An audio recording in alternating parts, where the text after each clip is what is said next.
Olá, você aí, meu aluno do primeiro ano do ensino médio, hein? Aqui o professor Almeida com você em mais uma aula de Química. E veja só, hein?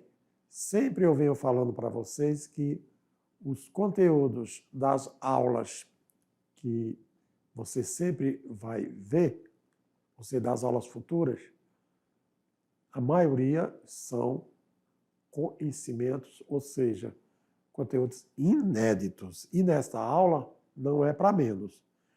Veja só, nesta aula você vai aprender tudo sobre alotropia. Então, a aula de número 14, veja na telinha aí para mim entrar em detalhes contigo. Você vai conhecer sobre alotropia, tá bom? Alotropia, exatamente o que significa, né? Então, só relembrando um pouquinho, nós vamos conhecer os alótropos de oxigênio, vamos conhecer alótropos de carbono, alótropo do fósforo e alótropos do enxofre. Professor, o que significa alotropia mesmo, hein? Claro, não são todos. É bom lembrar aí, ó, que você deve entender que não são todos os elementos químicos que são, ou seja, que gera alótropos. Não. Porque depende das substâncias, os tipos de matérias que eles são capazes de formar, tá bom? Porém, o oxigênio, o carbono, o fósforo e o enxofre, esses sim, eles podem se apresentar ou podem apresentar várias substâncias que são consideradas alotrópicas. Quer dizer, átomos do elemento químico unidos-se a outros átomos do mesmo elemento químico, representando moléculas diferentes. Portanto, nós vamos ser sempre substâncias simples. Você viu na outra aula o que é? Substância simples. Aquelas formadas por átomos do mesmo elemento químico. Porém, alguns têm a propriedade de se apresentar como alótropos. E aí, vamos lá ver realmente o que é alotropia? Vem a incógnita, né? Você fica querendo saber o que significa alótropos, né? Alotropia é um fenômeno que ocorre quando um elemento químico pode existir em diferentes formas físicas, que são chamadas formas alotrópicas, nas quais os átomos de um elemento químico estão arranjados de maneira diferente.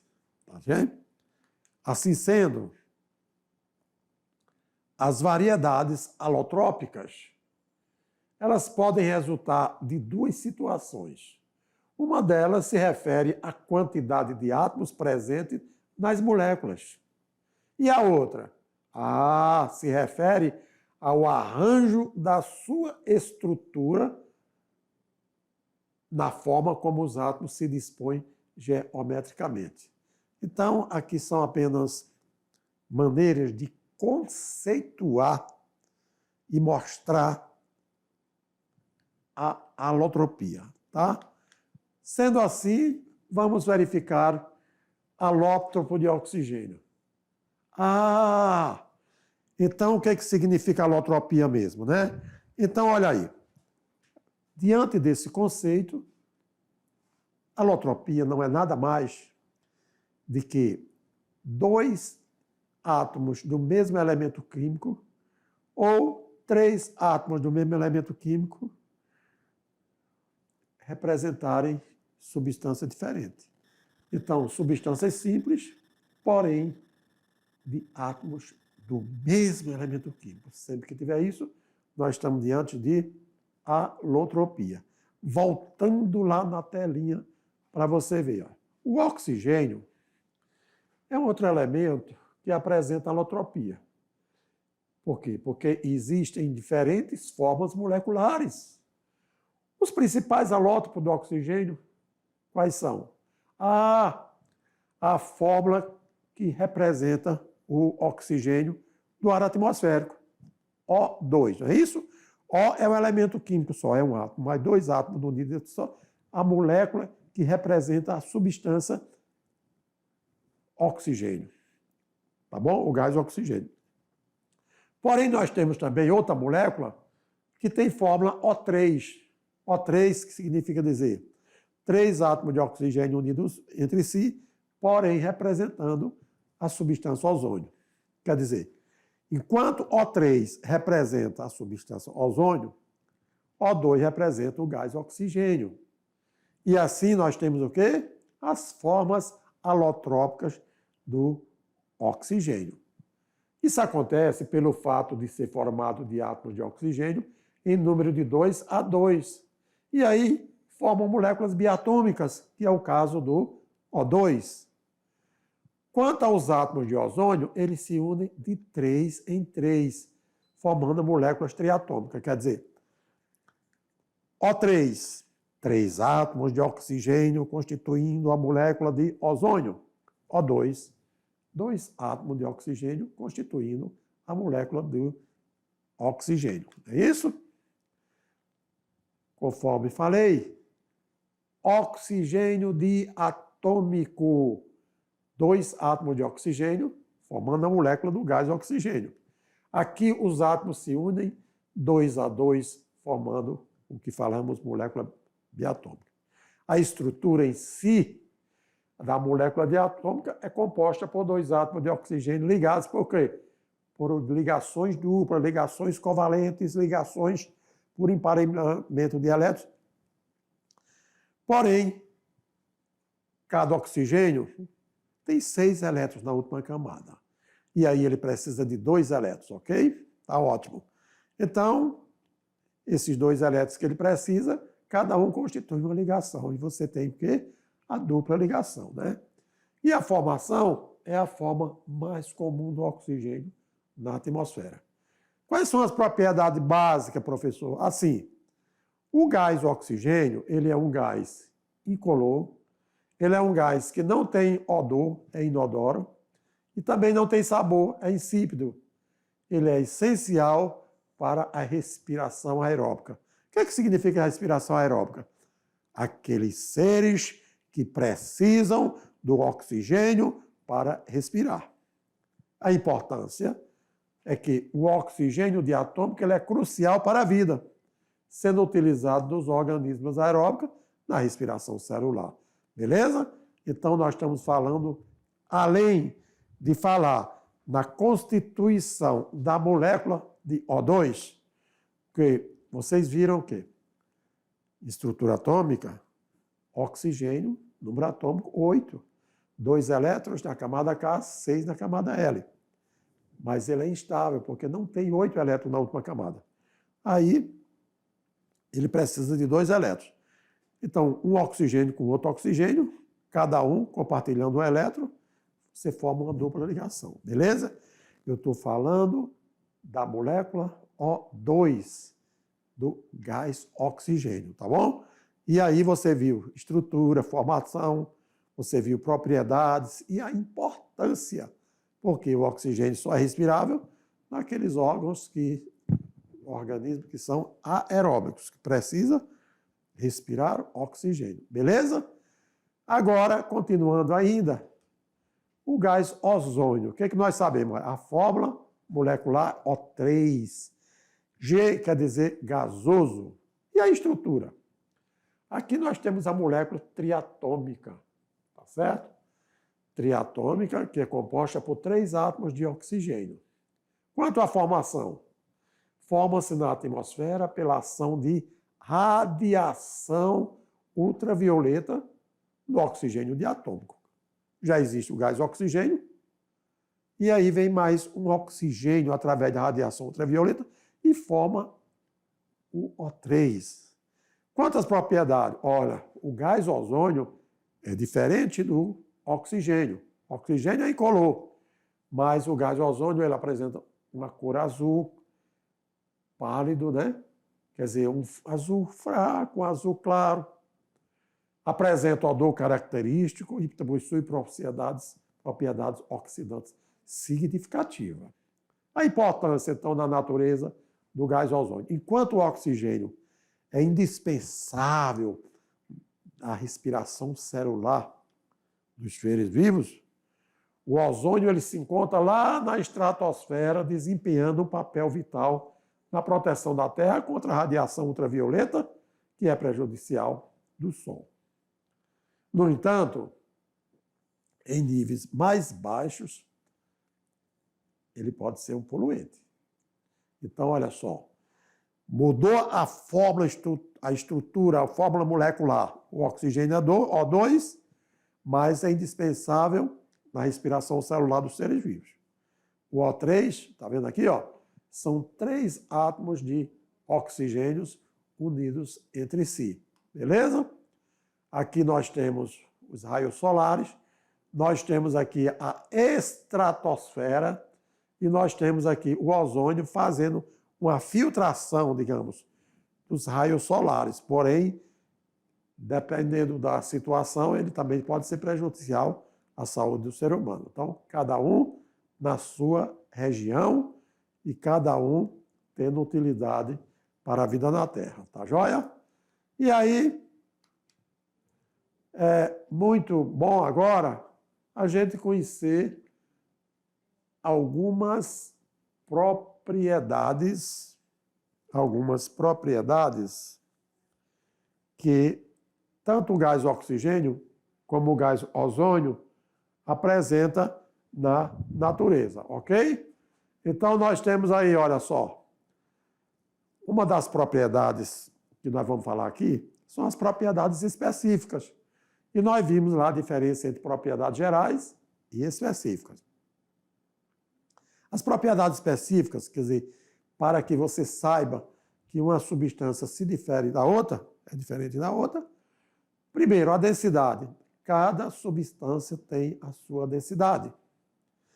Cada substância tem seu ponto de fusão, seu ponto de ebulição, que é a temperatura na qual a matéria passa do estado sólido para o líquido ou do líquido para o gasoso. Beleza? Sendo assim, você já sabendo o que é uma propriedade específica, vamos conferir do gás oxigênio e do gás ozônio. Olha aí. O gás oxigênio apresenta uma densidade de 1,14 graus por centímetro cúbico. Em compensação, o gás ozônio, 1,71, ok? Gramas por centímetro cúbico. Quer dizer, na temperatura, o oxigênio 183 graus e o ozônio 188 graus. Ótimo. Ah, se a densidade do oxigênio é 1,14, já sei. Por isso que existe oxigênio dissolvido na água, que os peixes sobrevivem de oxigênio na água. Por quê? Porque ele tem densidade, a água é 1, tá bom? E o gás ozônio, 1,71. Ótimo. O gás oxigênio tem uma temperatura de fusão de menos 218,4. Que é isso? Ah, se 0 graus, como a água congela e se funde, o oxigênio é menos 218. Por que que ele é um gás? Exatamente, está aqui, ó. 30 graus, 35 graus é a temperatura ambiente. Em menos 182 graus, o oxigênio já está na atmosfera. Por isso que diz, gás, toda substância que na temperatura ambiente já está na fase gasosa. Assim como o ozônio, ó. 111 graus abaixo de zero, ele já está na fase gasosa. Por isso que ambos são conhecidos como gases. E aqui as propriedades específicas de cada matéria. A densidade, a temperatura de fusão e a temperatura de ebulição. Quanto à estabilidade, entre o oxigênio e o ozônio ele é menos estável. E o oxigênio ele é mais estável. Então, apresenta uma maior estabilidade. Assim sendo, nós vimos aqui os alótropos de quem? Do oxigênio, apresentando O2, o gás respirável, e apresentando o O3, que é o gás holônico. Mas o carbono ele também possui alótropos. E aí vamos conhecer os alótropos do carbono. O elemento carbono ele possui duas formas alotrópicas naturalmente. Entre elas, o diamante. Já ouviu falar do diamante? Ah, sim. Então, o diamante, cada átomo de carbono está ligado a 4 outros átomos de carbono. Olha aí a maneira de ligar. 4 carbono ligado a outro 4 carbono. O carbono tem 4 elétrons na última camada, né? São número atômico 6, 2 e 4. Então, olha aí. Os 4 elétrons que estão ligando a outra tem o diamante. Substância que é rígida, né? Substância mais dura da natureza. É incolor. Olha aí. Elevada dureza. Não é condutor de eletricidade, não conduz eletricidade, também não conduz calor. Mas isso aí é o diamante. Olha a estrutura como cada carbono se liga a outro carbono. Lembrando que você vai ter outra forma alotrópica do carbono, que é o grafite. Depende de como os átomos de carbono estão unidos uns aos outros. O diamante só é formado nas camadas mais internas da Terra, que é expelido para a costa devido aos movimentos geológicos, como vulcão, enfim, né? Então aí, ó, nós temos os diamantes. E os diamantes, olha aí, se você ver, ele é duro, resistente. Por isso que, se você conhece algum torno mecânico, onde corta-se peças metálicas, o diamante é utilizado nessa função, porque ele é resistente, ele é muito duro, tá legal? E olha aí, fisicamente, quer dizer, nós temos a estrutura do diamante. A outra forma alotrópica é o grafite. Então, o carbono na forma de grafita. Os átomos de carbono ligam-se de modo a formar lâminas com hexágonos de carbono. O que é que significa isso? Você pode olhar que ele está o quê? 6 átomos de carbono ligados a outros 6 átomos de carbono, e assim ele vai formando os hexágonos. Enquanto o diamante eram 4 átomos de carbono. Aqui, olha só, os hexágonos, tá bom? Mas, de qualquer maneira, olha, você pode olhar que ele tem aqui, ó, 2 átomos de carbono aqui, e ele está ligado. Mas, enfim, de forma que a figura constitui um hexágono. A estrutura do diamante é diferente da estrutura da grafite, tá bom? E aí a grafite, ele apresenta como cinza escuro, não é dura, apresenta baixa dureza, e a grafite, ele conduz, é um bom condutor de eletricidade e também de calor, coisa que o diamante não era. Formado pelos mesmos átomos, só tem carbono, hein? No diamante, só carbono. Na grafita, só carbono.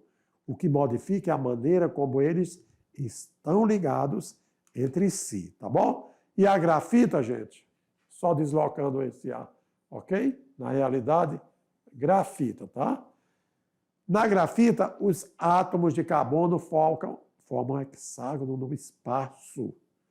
E aí chamamos isso de placas hexágonas, que são mantidas juntas por força da atração mútua. A grafita possui um arranjo cristalino mais estável, portanto, menos energético. Associando, comparando aqui,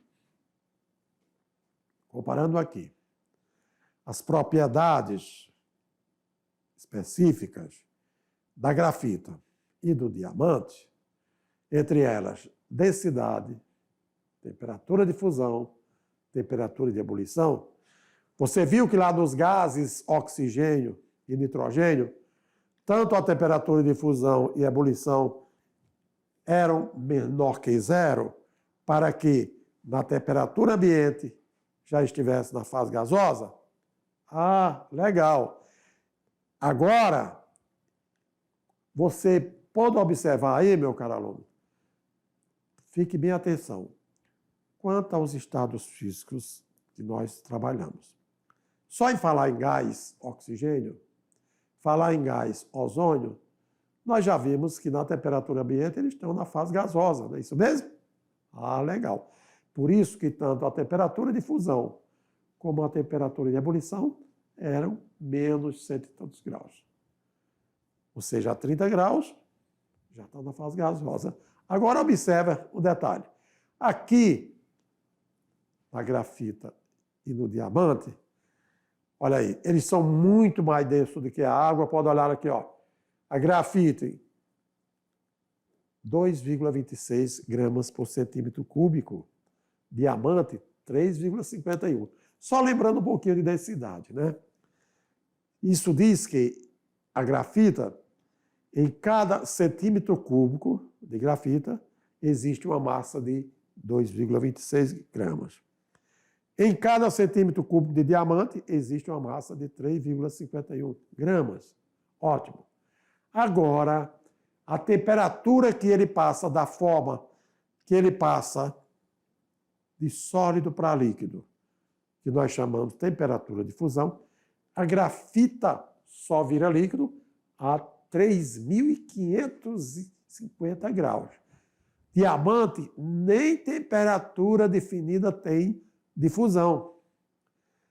Grafita, para passar de líquido para gasoso, 4.200 graus de temperatura.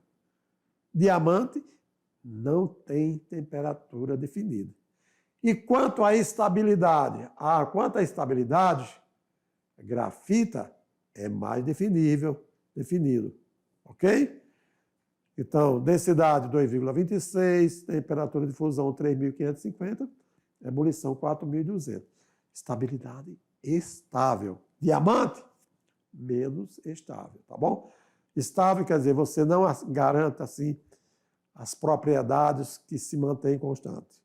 Portanto, essas são as características dos alótropos do carbono. Nós vimos de oxigênio, vimos agora do carbono.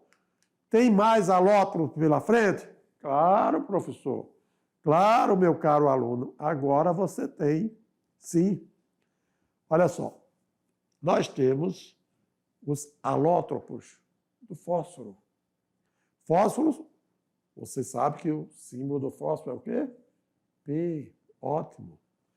E ele, o fósforo, possui várias formas alotrópicas, mas as mais comuns são elas. Fósforo branco, então, simbolizado por P4. Fósforo vermelho, P4N. E fósforo negro, PN. Ou ainda o fósforo metálico, né, que é o fósforo negro. O que é que nós pensamos? P4, fósforo branco. P4N, vermelho. PN.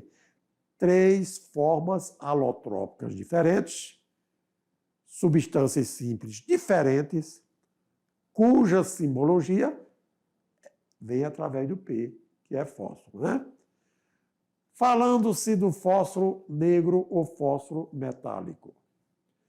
Então, o que é que nós temos é que ele conduz eletricidade, ele é obtido pelo aquecimento do fósforo branco, isso em altas pressões.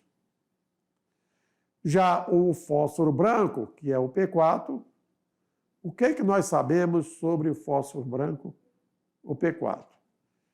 Tem cheiro de alho.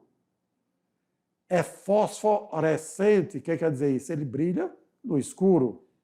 Não precisa de luz. Ele emite uma luminosidade. Ele é fosforescente. Ele é mole, tá bom? Não é rígido, não é duro. Em contato com ele, ele é extremamente venenoso. E quando o fósforo branco entra em contato com o oxigênio, ele reage violentamente com o oxigênio do ar. Então, para isso, a gente tem que ter muito cuidado ao manusear. Nós estamos falando do alótropo do fósforo. O fósforo negro e agora o fósforo branco. O fósforo branco, ele é usado onde? Para finalidades bélicas, na confecção de bombas incendiárias e granadas luminosas. Quando eu falo em professor, o que significa finalidade bélica? Bélica são armamentos ou acessórios que é utilizado na guerra. Então, olha aí, granadas luminosas ou bombas incendiárias para ser utilizado nas guerras, né? Aí, o fósforo branco, ele é o quê? Ele é instável. Instável porque ao entrar em contato com o oxigênio do ar, ele entra em combustão, ele queima. E sendo por isso, conservado dentro de recipientes com água. Que bom, hein? Nós estamos falando das formas alotrópicas, dos elementos químicos que constituem essas formas alotrópicas, porém, com as suas características, né? E aí, o fósforo vermelho. No fósforo vermelho, o que nós temos? Nós sabemos que ele é inodoro, não apresenta odor, não é fosforescente como o fósforo branco, né? Que no escuro apresentava luminosidade. É duro, porém não é venenoso. Venenoso era qual? O fósforo branco. Assim sendo, esse fósforo vermelho, ele é bem mais estável que o fósforo branco e pode ser obtido pelo aquecimento do fósforo branco, claro, mas na pressão atmosférica e não em elevadas pressões, né? O fósforo vermelho ainda, o que nós sabemos? Ou um de seus compostos, no caso, o sesquisulfeto de fósforo P2S3. E ele é encontrado aonde?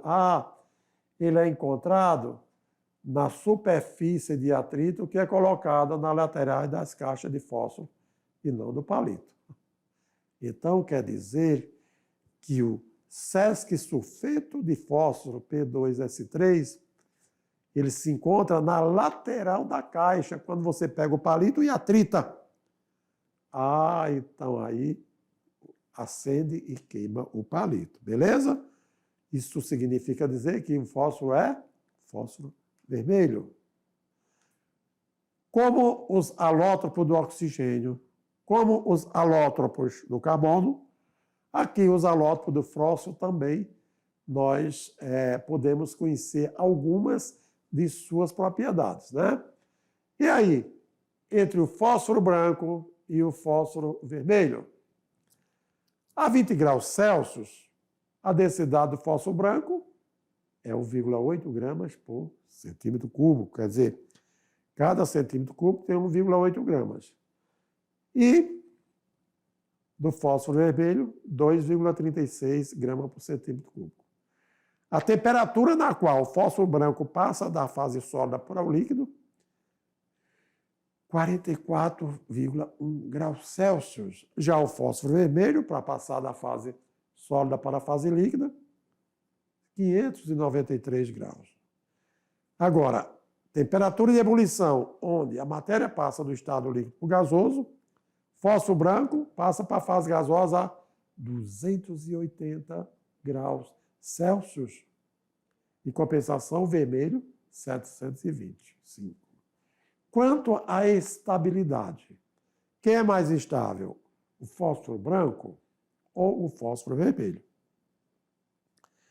Aí nós temos o seguinte, o menos estável é o fósforo branco e o mais estável, o fósforo vermelho, tá bom? Então, o que é que só relembrando? Nós já vimos os alótropos do oxigênio, já vimos os alótropos do carbono e agora nós vimos os alótropos do fósforo. Existe mais alótropo na natureza? Claro, meu aluno, que existe os de enxofre, né? Qual é o símbolo de enxofre? o S, não é isso? Então, S vem de sulfo. Portanto, o símbolo do enxofre é S. Os átomos de enxofre podem ligar-se e formar duas variedades alotrópicas que são encontradas na natureza. Enquanto o fósforo existia, o fósforo negro, branco e vermelho, o enxofre tem o enxofre rômbico e o enxofre monoclínico. E aí, o que é que sabemos mais sobre os alótropos do enxofre? Ah, sim. É que ambos apresentam a fórmula S8 e são encontradas na natureza das erupções vulcânicas, né? Quando o vulcão surge, então ali nós temos muito o quê? Alótropo de enxofre. E também diferem quanto ao arranjo cristal dos átomos do espaço. Vocês viram como era que o carbono se unia ao carbono, né, para diferenciar do diamante e da grafite. Vocês viram como os átomos de oxigênio se diferenciavam na formação de oxigênio e ozônio. Então, aqui nós temos também os arranjos cristais dos átomos de enxofre que apresentam no espaço, caracterizando suas formas alotrópicas, né? O enxofre alfa ou rômbico, ele se caracteriza por apresentar cristais amarelos e transparentes. Então, eis aí exemplos de cristais de enxofre. Já o beta ou monoclínico tem também cristais amarelos e, porém, opacos. Enquanto o rômbico ele é transparente, o monoclínico ele é opaco. Quer dizer, você não observa as cores propriamente ditas, você não consegue verificar nitidez, ok? E geralmente em forma de agulhas, não é isso? Olha aqui, ó. Opaco. Então a luz não ultrapassa, então não é transparente, beleza? Tranquilamente. Sendo assim, as propriedades que caracteriza o enxofre rômbico, que nós chamamos de enxofre alfa, e o enxofre monoclínico, que nós chamamos de enxofre beta. Quem é mais denso do que o outro? Quem apresenta maior temperatura de fusão e ebulição? Quem apresenta maior ou menor estabilidade, né? Vamos aqui? O rômbico, numa temperatura de 20 graus, ele tem uma densidade de 2,07 graus por centímetro cúbico. Já o monoclínico, 1,96, portanto. O monoclínico é menos denso do que o rômbico. Quem apresenta maior temperatura de fusão? O rômbico, 112,8, mas é menor do que a do monoclínico. Portanto, quem apresenta maior temperatura de fusão, quer dizer, passagem do sólido para o líquido, é o monoclínico. E menor, o rômbico. Temperatura de ebulição. Aqui nós estamos vendo que ambos passam para a fase gasosa a mesma temperatura. Beleza? Ótimo. Quanto à estabilidade? O rômbico ele é mais estável, enquanto que o monoclínico ele é menos estável, tá? Então aí agora, meu aluno, que tal? Já deu para entender que os alótropos apresentam como substâncias simples, são fórmulas, compostos que representam as substâncias, porém, com o mesmo elemento químico. Aí vocês viram quais alótropos? Vocês viram o oxigênio e o ozônio, o oxigênio. Carbono, diamante, grafita. Enxofre, rômbico, monoclínico. E o fósforo? Fósforo negro, fósforo branco, fósforo vermelho. Tá bom? Agora eu te convido para um aprender fazendo. Vamos exercitar um pouco? Vamos lá então. No aprender fazendo, aqui diz o seguinte. O fenômeno da alotropia só existe em substâncias simples. Ótimo, você já sabe.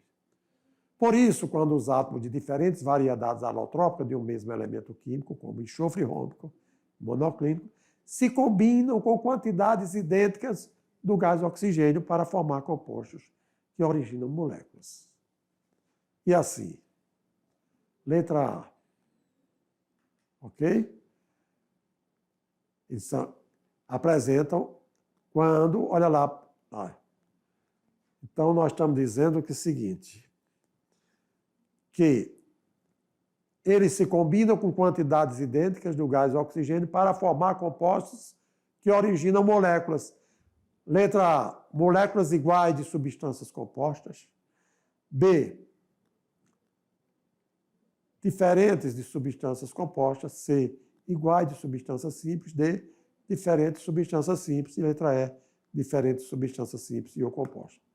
Assim, as propriedades químicas de duas formas alotrópicas são semelhantes e, em geral, podem reagir e formar os mesmos compostos. Tudo bem? Então, só para a gente ilustrar aí o que nós vimos sobre alotropia. E aí tem outro aprender fazendo aqui para você. Olha só. Alotropia é a propriedade que possui alguns elementos químicos de se apresentarem com formas e propriedades físicas diferentes. Dos elementos abaixo, qual pode formar duas substâncias simples diferentes? O oxigênio. O nitrogênio, você viu alótropo do nitrogênio? Não. Você viu alótropo do hélio? Não. Você viu alótropo do flúor? Não. Você viu alótropos do hidrogênio? Também não. Então, por isso que somente a letra A, ok? Então, nós vimos o quê?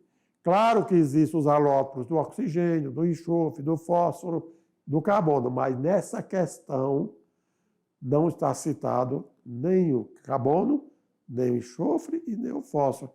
Nitrogênio, hélio, flúor, hidrogênio não constitui formas alotrópicas. Somente o nosso amigo aí, ó, o popular oxigênio, beleza? Aqui no comentário está bem claro.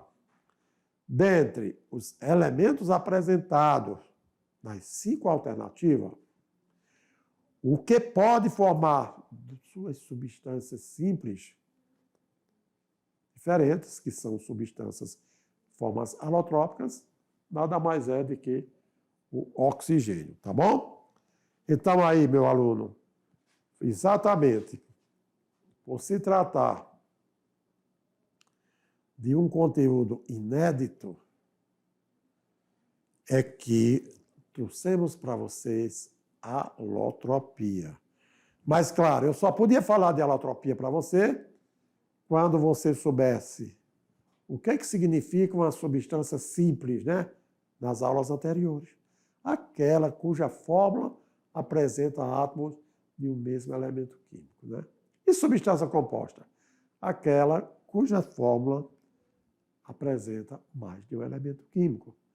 E aí, se foram formas alotrópicas do oxigênio, seja O2 ou seja O3, todas são substâncias simples. Tem características diferentes? Tem estrutura diferente?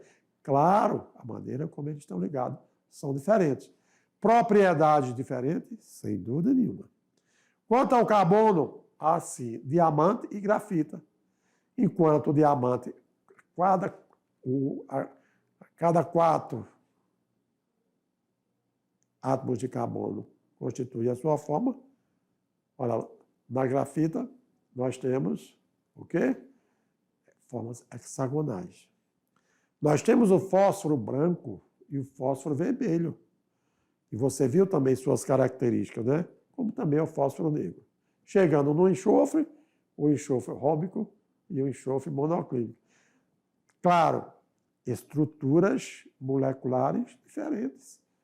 Porém, elemento químico sendo o mesmo, estamos diante de substâncias simples na forma alotrópica. Tranquilo?